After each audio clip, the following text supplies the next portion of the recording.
Hi, David Maley here from Tech Know-How, and today I'm going to show you how to quickly and easily clean and get rid of stains like this on a carpet mat from your car. So I'm going to use shaving cream, and I'm going to treat this area right here. I already treated the area up here, so you can see it's a whole lot better, this corner. Now what I'm going to do is I'm going to put shaving cream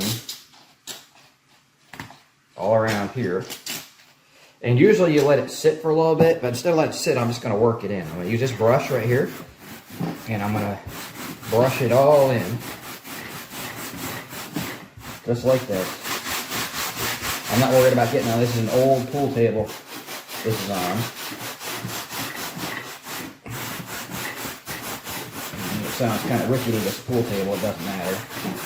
I got this pool table for free a long time ago.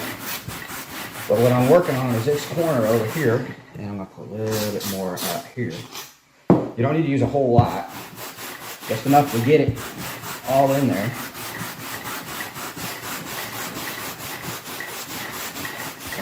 So now, as you can see, it's still a little damp, but the stains that were here, they're really bad from grease, from chocolate, and everything else that you can see up here. There's still stains up here. I did not treat this area up here. Are all gone, and it smells nice, looks nice, and looks a lot better. I'm going to do the whole rest of it now.